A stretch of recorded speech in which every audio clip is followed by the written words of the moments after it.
Okay, so what we're going to be doing today is we're going to be ranking the top 10 one championship nations currently. So the criteria for this: how many Muay Thai and kickboxing fighters the nation has, and the level of them fighters. So for example, their one record, their overall record, have they got a title, and what was their past achievements before one. Disclaimer, I am only discussing one championship, not other promotions where nations might have champions in Glory, in K1, and even in the WAKO, right? Because I know nations like Italy and France have tons of kickboxing champions within them organisations. They have not been taken into consideration with this video. It's just the one championship. Okay. Also, I should also say there is 11 countries. I couldn't choose between the two, so I went for 11 instead. Kicking us off though, in number 10 is going to be the USA. Now, I know a lot of people are going to be a little bit butthurt that I've put USA so low, but at the end of the day, they haven't got many fighters within the one championship, not in Muay Thai. And the best fighter they probably have got is Luke Lisi, who's had 10 fights. Right, Asa Tempau's there, and Eddie Abasolo's also there, but, if two of your best fighters have got a neutral record, and then one of them's negative, then it's not making your country look the best, right? And overall, USA, they've been good at two fighting sports the whole existence of USA. And that's been wrestling, and that's been boxing. And them are the two things that the USA are good at: wrestling and boxing. Kickboxing, Muay Thai, it's not heard of in America where you'll have these champions, right? So they're going to be at number 10 for me. Number 9 is where I couldn't make the decision. I've got Malaysia and I've got Myanmar or Burma. Obviously, Malaysia, I've got Alif Saud Dechapan and Johan Ghazali. Right, two very good up-and-coming fighters, right, especially out of Malaysia. Whereas in Myanmar, they have Thantsin and Sulinu. Right, Thantsin has had really hard fights recently, right? If I am correct, he did fight Superle, right? And Sulinu, obviously, he's coming from Lethway, so he's only got 5 losses in his whole career, because 52 of them are regarded as draws, right? Biggest takeaway from it, right? Myanmar usually get really difficult fights, but their fighters are probably some of the toughest in the world, where they don't back down often, and they are very entertaining to watch. Malaysia, usually they're a little bit more on the skillful side, where they like to show a little bit of style, but both countries are doing really well, and I think in the next couple of years, there could be champions from these two countries, but at the moment, I think they're just a little bit far away from getting a championship fight. Number 8 is going to be Italy. Now, I was planning on putting Italy a little bit lower than 8. I was going to put them 9 and have Malaysia and Myanmar a bit higher. The reason why Italy's been able to hold their ranking is purely because of Jonathan Debella. And I understand one fighter shouldn't be able to, dictate, right, a country's placement personally. But he's 13-1, right, and his one record is 3-1, and he has a fight against Sam A, I believe lined up soon, right? If he wins that, he fights for the belt, so he's very close to a title fight. And Joseph Lissiri, a lot of his losses are against the very top of the one championship, the top of the kickboxing, top of the Muay Thai.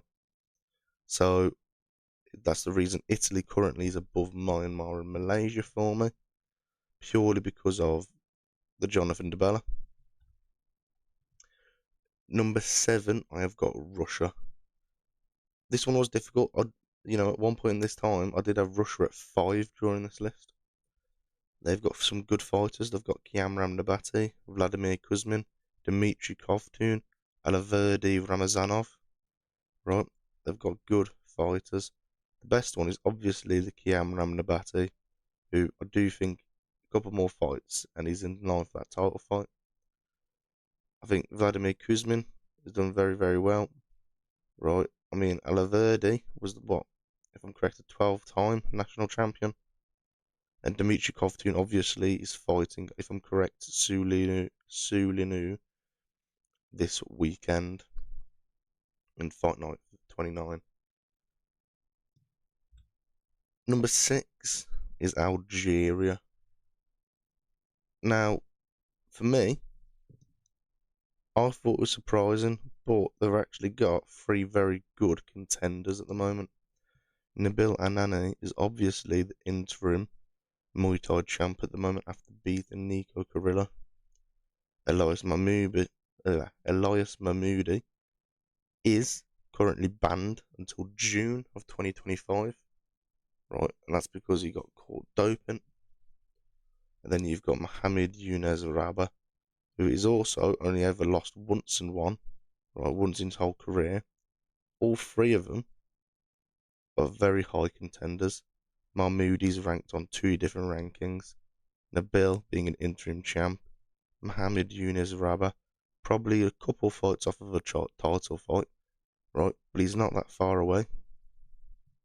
Algeria really are at the moment.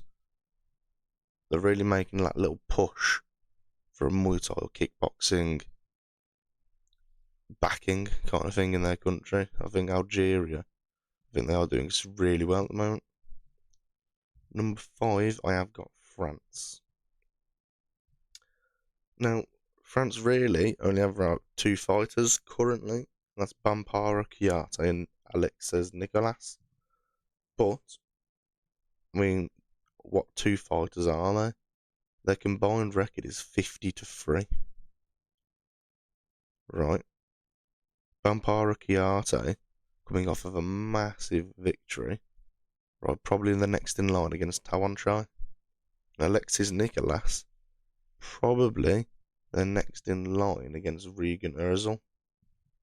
Right, not only that, they have just signed Sami Sana, right, who the record speaks for itself. He's a multiple Muay Thai world champion, right, and I do think France are going to be very, very good and a very big name within one in the next couple of years. I think this is going to be a leading nation.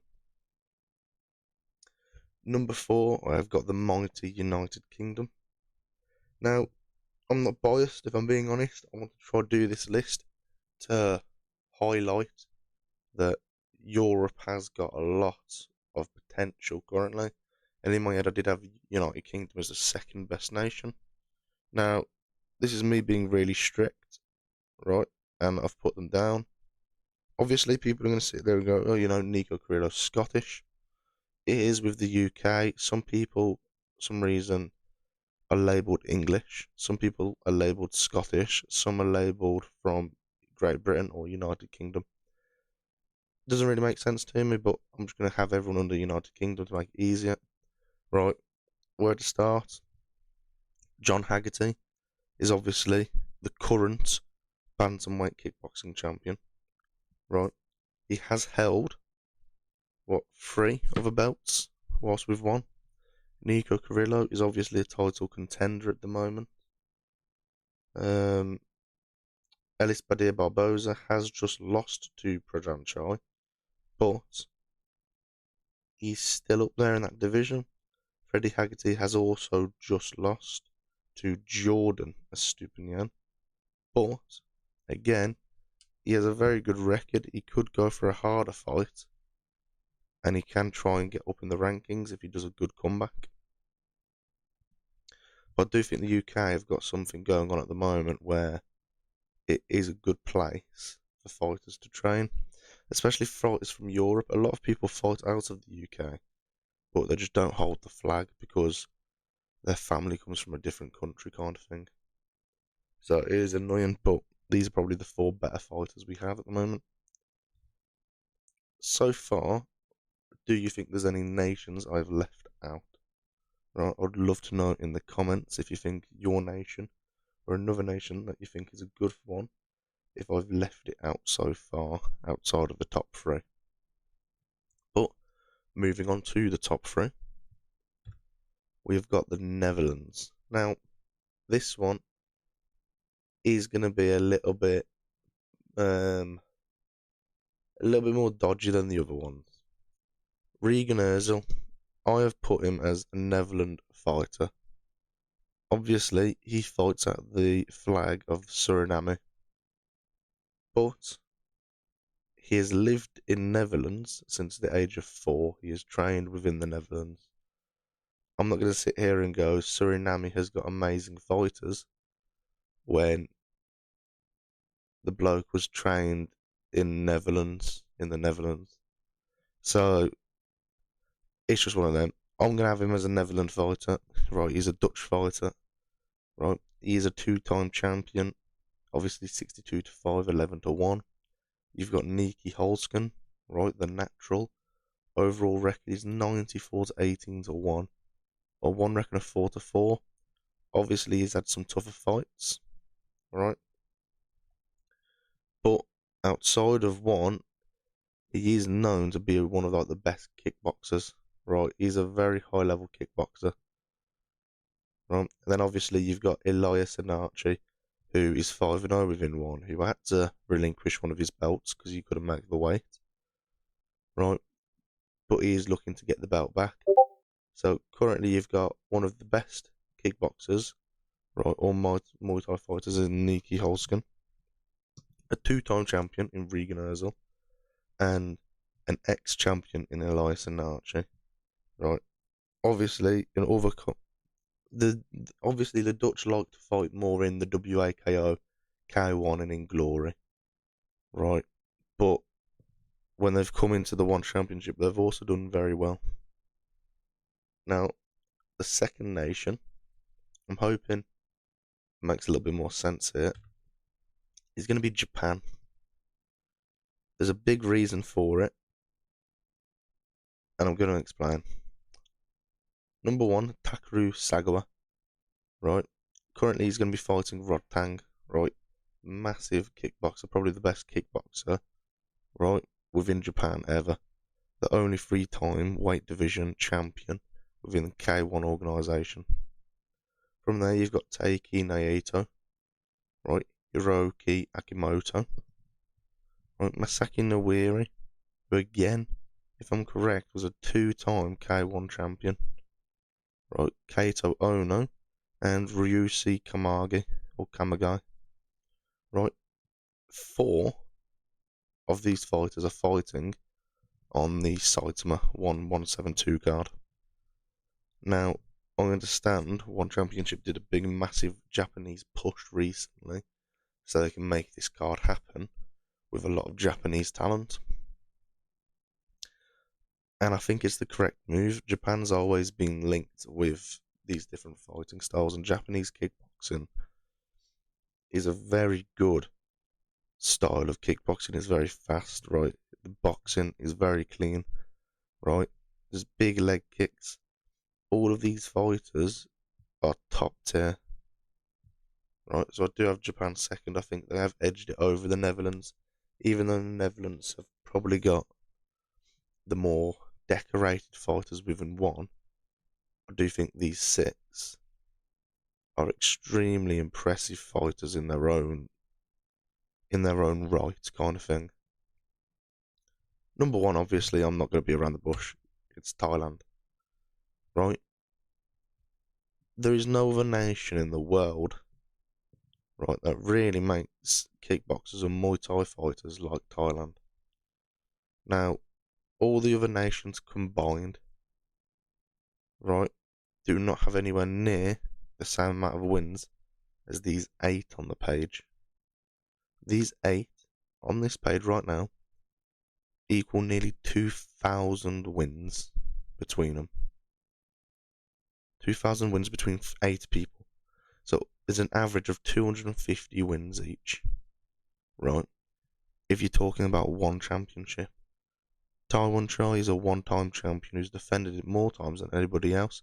And currently he's going to be fighting Masaki Nawiri for the belt, interim belt, at 1172. Prajan Chai is a 2-time champion, is also starting to defend it. Samay is an ex-champion. Superlek is a two-time champion. Rodtang is an ex-champion or ex-two-time champion. Superbon is a one-time champion but has challenged Taiwan Chai 2 times for his belt. Seiksan, right, is 10-1 currently. I might be wrong. I don't think he's ever been champion, right? But I can tell you right now he's on the right path to becoming champion or challenging for the belt, right? Pech Tanong, same thing, right? All of these eight, probably eight of the best Muay Thai fighters within the world right now, right? And that's me missing out some. I'm missing out Kong Farani, I'm missing out Nongo, right? There is genuinely a good 20 fighters missing off this page. I could have done another 3 pages just on Thailand, right? That's how much better they are than any other nation at the moment. Easily the best in the world. So, all I want to know is, do you agree with my picks? If you can leave it in the comments below, and I'll try and reply as good and as quick as I can.